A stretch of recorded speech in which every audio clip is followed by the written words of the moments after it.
Okay, so welcome back. So what happened in the Archaic period? What was some of the stuff that was going on in the Archaic period and even to some extent that early Iron Age period? Let's take a look. So one thing that is very important is the return of the alphabet, or sorry, the invention of the alphabet, the return of writing, because man, that is so useful for us in trying to figure out what these folks' lives were like, is the fact that they actually write stuff down. So the Mycenaean Greeks had their linear B. The later Greeks have something totally different, which you might recognize as Greek letters here, like all of these types of letters. And it shows how much knowledge was lost in the meantime, that when they started using writing again, they did it basically from scratch. And they actually got their alphabet from a group of people known as the Phoenicians. So the Phoenicians made a set of characters that looked like this, whereas the Greeks had ones that looked like this. And then the Latin versions are more familiar to us. They're the ones that look like this. But it seems to have started with the Phoenicians. And I think they're even where we get the word phonics. The Jews were also influenced by them in the writing of Hebrew letters, which is pretty cool. There's a lot of interesting historical connections there. And the Phoenicians seem to have come from approximately this area, a similar area to the Jews, mainly dwelling along the coast, having a lot of cities here. We honestly don't know much about the Phoenicians, not as much as we'd like, because they didn't leave a whole lot of their own records. We mostly know them from other people, just unlucky, basically. But they were really influential. And they'll be influential again when we get to the Romans, that they kind of dominated part of this world in a similar way to the way the Greeks did. The Jews knew them and they called them Canaanites, C-A-N, Canon. I forget if there's where there's two A's in there. But anyway, that's the Phoenicians for you. And so what that leads to is the Greeks being able to write stuff down with an alphabet where you have one letter for every sound, instead of the way it was in linear B where you had one symbol for every syllable. So it's pretty different. And that leads to writing. That leads to records being set down, and that leads to basically the great stories of the Iron Age being set down in written form. So we talked a little bit about Homer, but basically Homer, probably not a real person, but it's a name that Greeks traditionally gave to the author of this series of epic poems. These stories, which include the Odyssey and the Iliad. And these are some of the main sources for stories about the great heroes that later Greeks remembered the Mycenaeans as being. But it's a little bit ambiguous because also there was just a whole bunch of stories floating around anyway. It wasn't just what's written down in Homer. And here's the important thing, is that Homer himself, if he was a real person, he never actually wrote anything down. These stories were not written like you and I would write an essay or a story. These were oral poems. These were performances that were improvised too, on top of that. One of the things people realize is that, and this took a while to figure out, is that the poets in Greece were sort of bards who would travel from kingdom to kingdom and entertain kings by telling them these great stories. And the poems were effectively music. They had a melody, they had a tune. So they had this performance quality to them. And what we have written down, the sort of books that we call the Odyssey and the Iliad, represent somebody or other, maybe Homer, writing these down at a certain point, but fossilizing them kind of, because it's just one version of them. Originally, the poet would have been much more free to improvise, to change the phrases, whatever would fit into the rhythm of the song, and to tell different stories depending on what suited his fancy and what entertained these kings who were interested in these performances. So on the one hand, there's a lot of layers here. We have a record of stories about Mycenaean society, but the details are probably more based on the time period of, like the 800s or earlier, the Iron Age, because that's when the stories were being told. So there's a lot of stuff that comes from that time period as well. And they were finally written down at about the start of the Archaic period in the 700s. And so that's when they became fossilized into their final form. So these are some of our big sources for mythology, and they were hugely important to Greek culture as well, being celebrated, being interpreted, being investigated and debated about by all sorts of people. So just know that they went through that whole process there. We don't have time to look at them super in depth here, but they are among the stories that are important to this culture. Another one is Hesiod, who wrote, among other things, the Theogony, the account of the births of the gods, and a story that a lot of Greeks took as the version of the creation myth that they believed.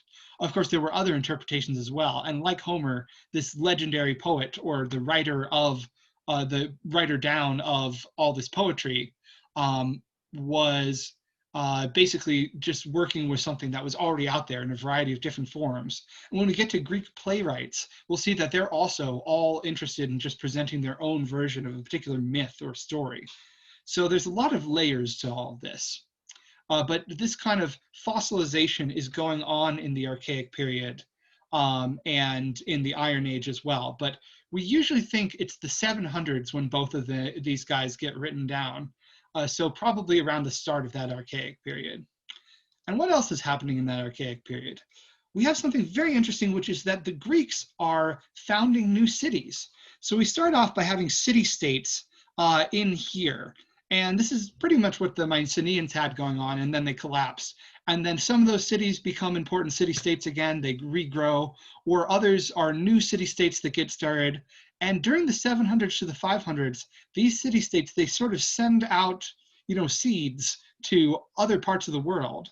So if we look at the map of the Mediterranean here, which is probably familiar to you guys by now, the Greeks are sending out colonies all over the place and founding these new cities that have these sort of bonds of loyalty to the old cities. Like there's a city over here that's loyal to Carthage, or not Carthage, Corinth over here. So this city and this city, you've got the mother city and the daughter city. You have these loyalties. And the Greeks get as far as Italy and even Spain.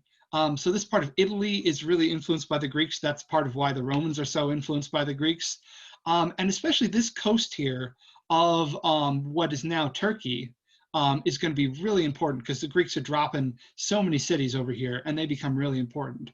So in a sense, this is Greece more than, just this over here. Also notice that the Phoenicians are doing basically the same thing. They're founding a lot of cities, particularly in Spain and Africa, and their city Carthage over here is going to be really important when we get to the Romans.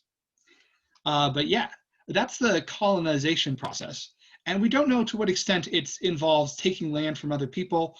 There isn't necessarily land everywhere that's being controlled and occupied, but there is a process of negotiation. There's also a lot of wars between the colonists and the locals, but also there's cooperation. So it's an in-between sort of thing. Okay, and all of this leads us to the Persian Wars. Okay. So the Persian Wars, these wars between Greece and Persia, and once again, kind of like the Trojan War, we have, East versus West in a way that is still kind of considered influential today. But in 499, fighting breaks out between Greeks and Persians. And our source for this is a guy called Herodotus. Herodotus is pretty great. He is arguably the first historian. Some people call him the father of history. So he wrote a book called Inquiry into the Persian War, or Investigation into the Persian War. And the word for inquiry or investigation in Greek is historia. So at this point, it didn't mean history in the sense that we mean like a record of the past. It meant, I'm going to try and figure some stuff out about what happened and what we should understand about it. And in general, Herodotus was interested in doing this not just with the Persian War, but with the world. So his histories also covers a lot of cultures around the Mediterranean. He tries to understand who these cultures are that the Greeks find so weird, like the Persians, the Egyptians, some folks to the north known as Scythians. And so Herodotus is he's kind of an anthropologist too. He's a geographer. He's investigating the known world and what is known or unknown about it. Now, sometimes people will call him the father of lies instead of the father of history because a lot of his information is not super reliable, especially when he's writing about cultures that are so far away from his own. Sometimes he will just pass on tales that he has heard without really verifying them. Now, part of it is that he can't verify them in a lot of cases because he isn't able to travel that far, but he did say he'd traveled to Egypt. On the other hand, he might have just reported whatever his tour guide in Egypt told him verbatim. So, you know, he reports a lot of dubious stories like that there are giant gold digging ants in India, or that in Arabia they have these giant bats that live by lakes and stuff like that. On the other hand, he does try and get his information. You know, he does try to collect reliable information. It's just that his standards are not what our standards would be today, which I think is interesting that our standards have evolved over time. But he tries to, you know, find out stuff from people who have been to places, or, you know, find the oldest record he can. So he's, you know, he's doing some work there. And in general, even though he often doesn't understand the other cultures he's working with, he tries to be respectful of them. He's very rarely condemning them. He's more usually saying, these folks do something weird and different. Here's what it is. I'm going to tell you all about it. But for our purposes, what's most interesting is his record of the Persian War. And again, he tries to understand the Persian Empire and who the Persians are. And he reports all these stories about the founding of the Persian Empire that may or may not be true. Some of them we have a little bit better information than he had at the time. So let's talk about this Persian Empire. So as we mentioned in Mesopotamia, this is the next civilization to take over. Here is our region of Mesopotamia here, and these guys have just totally taken over. The green represents the earliest expansion of the Persian Empire. This is taking place under a king named Cyrus, so he's quite ambitious. And his homeland is this part of the world over here, which is today known as Iran, but was traditionally in ancient times known as Persia. So Persia takes a really well-trained army, a very, very skilled and organized army, and moves west and conquers all these parts of the world. So goodbye Assyrians, goodbye Hittites. This part of the world belongs to Persia now. And there's some other people in between, like the Medes and whatnot, but this whole area gets conquered by the Persians. Like I said, the Jews absolutely love Cyrus. They think he's great because he sets them free from the Babylonians who were controlling them at the time. And he lets them go home and he lets them rebuild their temple. So some people say, oh, he's the Messiah. He's the king who's going to come and save us. After Cyrus, you have a couple of other kings who continue to expand. They take over Egypt. They take over a significant part of northern Greece as well. So this is pretty significant. And it's this third one, this guy known as Darius, who is going to be the biggest deal for the Greeks, because he's the one who goes to war with them in 499. So if you notice where Persia took over, and you notice where the Greeks were leaving all these colonies, you can start to see the writing on the wall a little bit here maybe. So the Greeks had all these colonies along the coast of what's now called Turkey, or also known as Asia Minor, the eastern side of the Aegean Sea. And this area was to the Greeks known as Ionia, because the cultures that had conquered this region, the Greeks were mostly all part of a certain cultural group known as Ionians. And there were some other ones here too, as you can see. But the Ionians, they were known for knowledge. Herodotus himself might have gone around to the Ionians and like done a lecture tour, stuff like that. There were people before Herodotus who were scholars who we don't have all their writings, but they came from this region as well. So this was a very intellectual part of Greece. And in Ionia, basically the king of Persia had appointed all these local rulers for different parts of his empire, known as satraps. And the satrap of Ionia basically wanted to get more money out of them, so he raised the taxes. Well, these Greeks didn't like that very much, so they started a revolt, a revolution. And this was the Ionian Revolt in 499. And because all these different the cities had been founded by Greeks from the West, you know, they had these bonds of loyalty. So they said to their mother cities, hey, come and save us. Come help us fight the king and help us win this war. So those connections were a pretty big deal. But it wasn't ultimately going to be that easy, because Darius, the king at that time, really wanted to hold on to what he had. So let's talk a little bit more about Darius and the Persians at this time. So this group of Persians is also known as the Achaemenids. You might hear that term sometimes, but don't worry about it too much. Just know that like later history, there's other groups of Persians. So these guys are members of the Achaemenid family. And Darius, he is really interested in showing his power, but also showing his protection of the Persian people. He wants to show that he's a good king and that he's a mighty king. So at his palace at Persepolis, the city of the Persians, he shows some really spectacular art. And a lot of this is going to harken back to stuff we talked about for Mesopotamia. Like, look at these bulls and lions. These are very important symbols for Mesopotamia. And Darius is showing that he is, you know, like the lion, very strong and powerful enough to take down the bulls. They're always symbols of power. He shows his armies. He shows all these people with shields marching out to battle. He shows himself as this mighty king seated on the throne. Look at that. He's got the Mesopotamian style of get-up. He's got a beard that's kind of rolled up into these segments. He's got a felt hat. He's really working hard to show himself as that classic example of the Mesopotamian priest king. So he's drawing on this heritage that has lasted for thousands of years of people wearing the same hat. It's pretty impressive. He's got the rod, he's got the flower, which might signal some connection to life, the waters of life. But here's something kind of weird. Here he is wrestling a monster or a magical creature. You know, it's a part lion, part bird. So these magical creatures, they generally seem to be fought by gods. Usually humans aren't depicted fighting them, so gods are the ones who are depicted fighting them. So is Darius saying he's a priest king, or is he saying he's more like a god king? We don't have any official record of Darius coming out and saying, oh, I'm a god, but he sure does show himself acting like one in showing that he can slay these mythological monsters. So let's hold on to that thought. In general, his palace is just really impressive. We only have the foundations of it today because later on Alexander the Great is going to burn it down while he's drunk. But we'll hold off on that for now. Right now, the Palace of Persepolis is one of the most impressive things in the world. You've got these columns that form this giant forest of columns where all the king's bureaucrats would meet.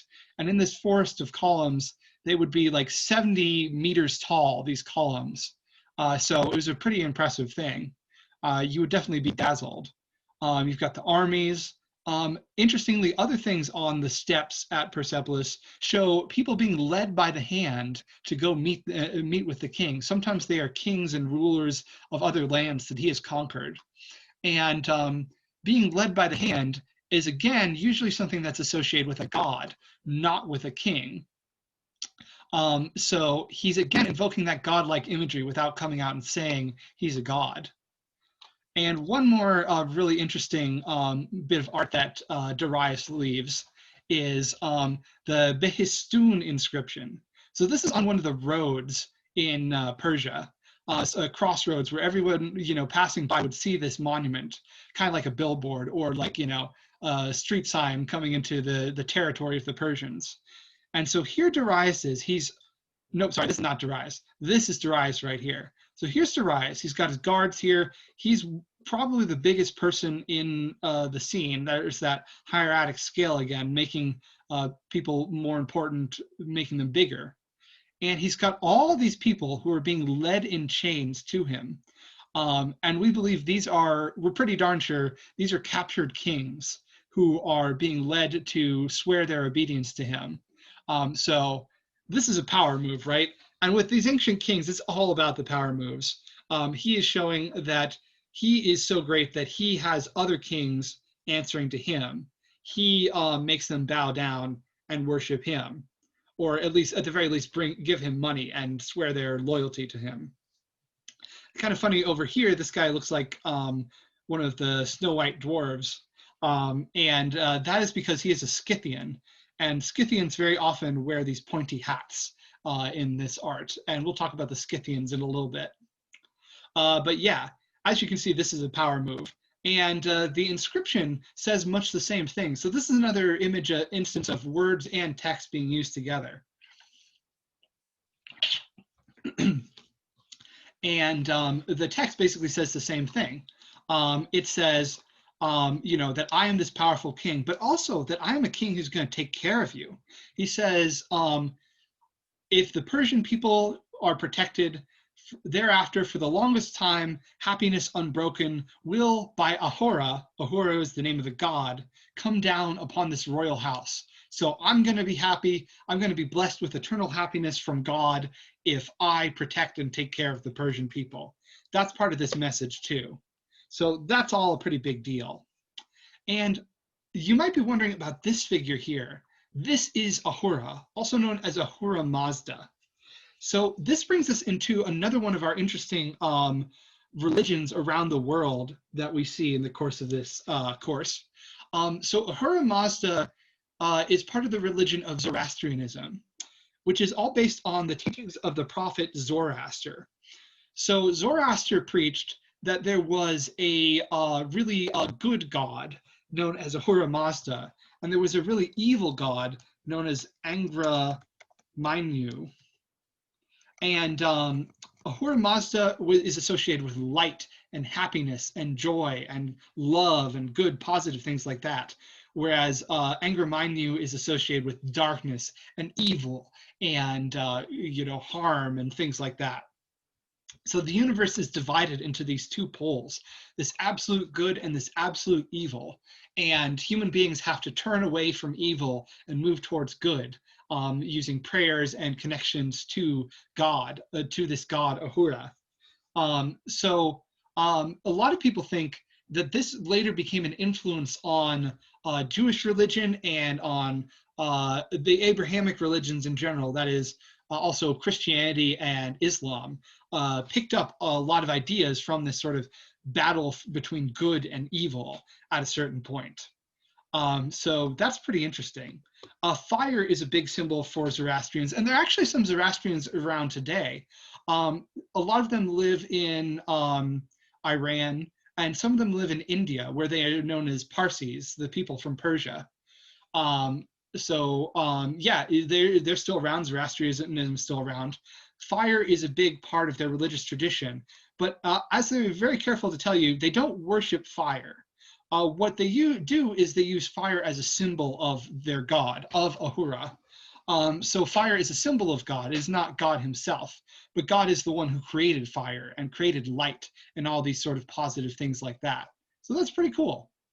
And this religion kind of comes around in this time period around I wouldn't want to nail it down specifically. I want to say 1000 to 600, somewhere in that vicinity. And that is the religion of Darius. So let's go back and look at this image again. Here he is holding up his hand, and he seems to be greeting Ahura, and Ahura is greeting him right back. So this is another very powerful move to make, which is, basically saying, hey, I'm buddies with God. I don't know if you've heard that song, Jesus, He Knows Me, but it's a little bit like that. I'm in good with God, and God is in good with me. So that again shows that Darius is putting himself on this almost godlike status. He isn't trying to claim to be Ahura, but he is claiming that they're pals and that he, is worthy to hang out with him and be respected by him. That's a pretty big move. So he is, making a significant demonstration of his religious power there, in addition to his political power. So he's got it all here. And here it is all on a billboard so everybody can see it. That's pretty powerful. And we should mention with the Persians that their roads are pretty sophisticated. They were known for having these roads that would connect people from place to place. And this huge empire needed really good roads to make it all run and make all the different parts and all the different satraps connect to each other. What they were known for is this messenger service. The Persian messengers, they would ride horses really fast around the different parts of the empire, along roads like this one, and carry messages from satrap to satrap, and just make sure everybody was in communication. And their motto might sound a bit familiar. Neither rain nor sleet nor gloom of night will keep these messengers from their appointed rounds. You might recognize this quote. That's the motto of the United States Post Office. it goes that far back. When people were setting up the post office, they took inspiration from the Persian messenger system. So that's pretty cool. I don't know. That just makes me smile. Okay, I think we're going to end this video here, and we're going to pick up talking about the actual war itself and what kind of influence it had on the Greeks. Let's get back to the Greeks. Why not, right? We've been talking about Persians for a while. Okay. All right, next video, back to the Greeks.